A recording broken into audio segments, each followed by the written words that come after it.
नमस्कार. ह्याच्या आधी आपण एक थिअरम बघितला होता इंटिग्रेशन बाय सबस्टिट्यूशन. तर त्या थिअरमच्या काही करोलरीज आहेत, म्हणजे तो थिअरम अप्लाय करून काही आपल्याला एक छोटी छोटी स्टेटमेंट्स प्रूव्ह करायचे. त्यातलंच हे एक स्टेटमेंट आहे. स्टेटमेंट काय आहे?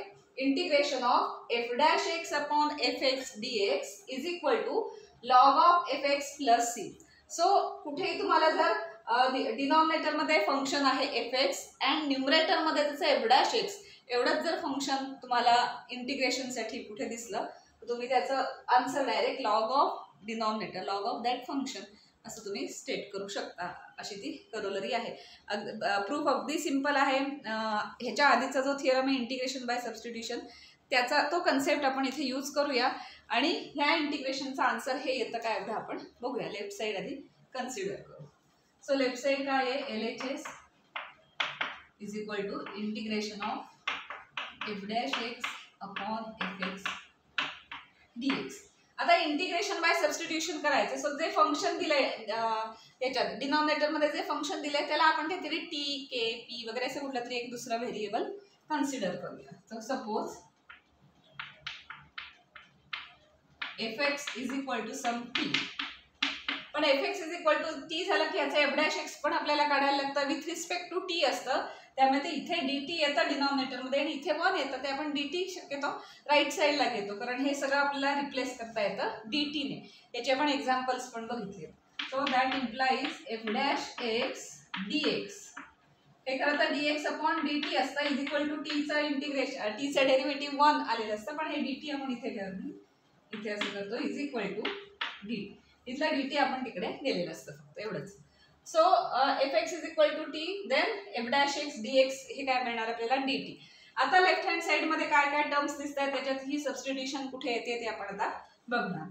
So LHS become therefore integration of f dash x upon f x d x will become integration of, आता टी मध्ये कन्वर्ट झाले. So f dash x d x means dt and f x means t. तर एवढंच आहे, म्हणजे 1 upon t dt. 1 upon टीचं integration काय असतं? Log of t. त्यामुळे ह्याचा आन्सर लिहू शकतो. सिम्पल आहे याचा answer which is equal to log of t but plus c लिहायला लागेल. इनडिफायनाइट इंटिग्रेशन आहे सो प्लस सी. पण जे आन्सर आलेलं असतं त्याला आपण टी मध्ये ठेवत नाही. टी हे वेगळं व्हेरिएबल आहे. सो एक्स या व्हेरिएबलमध्ये आणावं लागेल. देअरफॉर हे सबस्टिट्यूशन पुन्हा करायला लागेल. So that implies log of f x plus c. टीच्या इथे फक्त एफ एक्स घातला आणि which is equal to RHS. So LHS is equal to RHS. त्यामुळे एक्झाम्पलमध्ये कुठे तुम्हाला डिनॉमिनेटरमध्ये फंक्शनचं न्यूमरेटरमध्ये डेरिव्हेटिव्ह दिसलं प्लस आणखीन काहीतरी वेगळं असेल तर नाही. सिम्पली एवढंच पाहिजे की डिनॉमिनेटरला फंक्शन त्याचं न्यूमरेटरमध्ये डेरिव्हेटिव्ह, तर तुम्ही डायरेक्ट लॉग ऑफ डिनॉमिनेटर असं त्याचा आन्सर लिहू शकता. प्लस सी येणार असेल. हे बरेचदा तुम्हाला यूज करता येतं, बरेचदा उपयोगी पडतं. त्यामुळे यू अपॉन व्ही रूल तर आपल्याकडे नाही आहे. So you upon v rule आल्यावर फर्स्ट आपण हेच चेक करायचं की डिनॉमिनेटरच्या फंक्शनचा न्यूमरेटरला डेरिव्हेटिव्ह, कम्प्लीट डेरिव्हेटिव्ह पाहिजे. तिथे कुठे एक्स्ट्रा अजून फंक्शन कमी जास्त असं चालणार नाही. एक्झॅक्टली एफ एक्सचं f dash x d x इथे पाहिजे. असं जर आलं तर आपण डायरेक्ट हे आन्सर त्याचं लिहू शकतो. आपण 1-2 एक्झाम्पल सॉल्व्ह केली की आपल्या लक्षात येईल की कसं ते यूज करायचं. आपण एखादं एक्झाम्पल बघूयात ह्या करोलरीवर, ह्या स्टेटमेंटवरचं. So find out integration of e raised to 3x upon e raised to 3x plus 1 dx. आता यू अपॉन व्ही रूल तर आपल्याकडे नाही आहे. इंटिग्रेशन बाय सबस्टिट्यूशन तुम्ही यूज करू शकतात. पण सगळ्यात पहिलं म्हटलं तसं यू अपॉन व्ही टाईपचं एखादं फंक्शन आलं तर सगळ्यात फर्स्ट तुम्ही काय करायचं? डिनॉमिनेटरच्या फंक्शनचं डेरिव्हेटिव्ह न्यूमरेटरला सगळं प्रेझेंट आहे का बघा. ते जर असेल तर डायरेक्ट तेच अप्लाय करायला जायचं कारण ते सिम्पल आहे. अजून काही करोलरीज येणार आहेत, अजून काही स्टेटमेंट्स येणार आहेत, ती सुद्धा तुम्ही त्या वेळेला चेक करू शकता.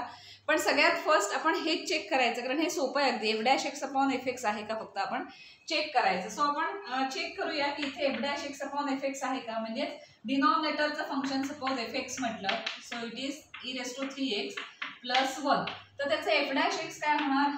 F dash x is equal to e raised to 3x चा डेरिव्हेटिव्ह काय असतं? e raised to 3x into 3. So 3 e raised to 3x असं डेरिव्हेटिव्ह असतं आणि प्लस 1चं derivative 0. So 3 e raised to 3x आलं. न्यूमरेटरमध्ये काय e raised to 3x. आता कॉन्स्टंट जर एक्स्ट्रा आले असतील किंवा कमी जास्त असतील तर ते कधीही ऍडजस्ट करता येतात. पण जर तिथे फंक्शन आलं असतं अशा टाईपमध्ये काहीतरी एक्स e⁻³ वगैरे, तर हे एक्स ऍडजस्ट करणं आपल्याला शक्य नाही, मग ते आपल्याला हा रूल अप्लाय करणं पॉसिबल नाहीये. सो कॉन्स्टंट आला असेल तर हरकत नाही, कारण 3e⁻³ एवढाच आन्सर आलाय आणि e⁻³ इथे आहे न्यूमरेटर मध्ये dx, अर्थात कारण विथ रिस्पेक्ट टू टी घेतोय ना आपण, सो dx. सो e⁻³ हे इथे आहे, सो f'(x dx) दिसतंय. 3 हा कसाही आपण ऍडजस्ट करू शकतो. 3 ऍडजस्ट करायचा असेल तर काय करायला लागेल, इथे 3 आणायला लागेल, म्हणजे आपल्याला f'(x) अगदी सगळं मिळेल. पण इथे 3 आणला तर अर्थात एक्स्ट्रा इथे 1/3 इथे घ्यावा लागेल. तो हे सगळं ऍडजस्टमेंट, कॉन्स्टंटला फक्त आपण कधीही ऍडजस्टमेंट करू शकतो. फंक्शनच आलं असेल तिथे वेगळं तर मग त्याला पूर्णपणे f'(x) म्हणता येणार नाही, किंवा ते f'(x) मध्ये सूट होणार नाही. त्यामुळे ते एवढं एकदा चेक करायचं असेल होतंय, त्यामुळे f'(x) साठी येईल. So integration of e⁻³ upon e⁻³ plus 1. So u/v rule आलं की लगेच आधी हे चेक करून बघायचं. हे चेक झालं तर सोपंच होईल. dx can be written as 1/3. 3 काय ऍडजस्ट करते, कारण हे आपण चेक केलंय की 3 लागणार आहे तिथे extra. So 3 e⁻³ upon e⁻³ plus 1 dx. आता हे काही चुकीचं केलंय का आपण, कारण 3 ने मल्टिप्लाय केलंय, 3 ने डिव्हाइड केलंय, त्यामुळे चालू शकतं. हे 3 आपल्याला इथे ऍडजस्ट होण्यासाठी आपण केले. So which is equal to 1/3 into integration of, इथे f'(x) आहे आणि इथे f(x) आहे dx. मग याचं काय असं answer, log of f(x) plus c. So answer will be 1/3 असेच राहतील log of f(x).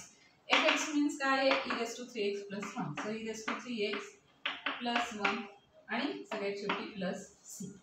So answer आलं 1/3 log of denominator plus c. Constant असतील तर ऍडजस्ट करा, कॉन्स्टंट नसेल तर हा रूलच अप्लाय करता येणार नाही. काहीतरी वेगळं आलं फंक्शन f'(x) जे न्यूमरेटर मध्ये प्रेझेंट दिसत नाही, तर आपल्याला हा रूल अप्लाय करता येणार नाही. अजून एक एक्झाम्पल बघूया. Integration of 1/x log x into log of log x. तर सगळ्या डिनॉमिनेटर मध्ये आहेत, न्यूमरेटर मध्ये कुठलाही फंक्शन नाहीये, त्यामुळे u/v रूल सारखा दिसत नाही. u/v रूल तसाही नाहीये आपल्याकडे, पण काही सबस्टिट्यूशन किंवा आत्ता झालेला जो रूल आहे तो अप्लाय करायचा बघण्यासाठी u/v तसं काही दिसत नाही. न्यूमरेटरमध्ये कॉन्स्टंट आहे, पण न्यूमरेटरमध्ये कॉन्स्टंट आणि डिनॉमिनेटरमध्ये फंक्शन असेल तर लॉग म्हणून आन्सर लिहिता येतं, पण ऑलरेडी डिनॉमिनेटरमध्ये खूप लॉगच्याच फॉर्ममधलं लेंदी फंक्शन आहे, त्यामुळे 1/x असतं तर आपण log x असं आन्सर लगेच लिहिलं असतं, किंवा 1/x² प्लस 1 असतं तरी लॉग ऑफ आणि मग त्याचं डेरिव्हेटिव्ह वगैरे असं लिहिलं असतं. पण इथे डिनॉमिनेटरलाच x log x into log of log x एवढं सगळं डिनॉमिनेटरलाच फंक्शन आहे. हे f'(x) अपॉन f(x) मध्ये म्हणजे बसतंय का तिथे, ते आपण आता चेक करणार आहोत. ते कसं काय होणार, कारण इथे सगळंच फंक्शन डिनॉमिनेटरमध्ये, न्यूमरेटरमध्ये नाहीये. पण लक्षात घ्या, डेरिव्हेटिव्हचे फॉर्म्युले जर आठवले तर log x चा फॉर्म्युला कसा आहे, 1/x आहे. त्यामुळे फंक्शन कुठे तुम्हाला f(x) = log x दिसलं तर त्याचा जो डेरिव्हेटिव्ह येणार आहे ते सगळं डिनॉमिनेटरलाच आहे बघा, 1/x. त्यामुळे इथे अशा पद्धतीने कुठलं तरी फंक्शन असलं, कारण सगळ्याच गोष्टी डिनॉमिनेटरला आहेत, सगळीच फंक्शन्स डिनॉमिनेटरला आहेत.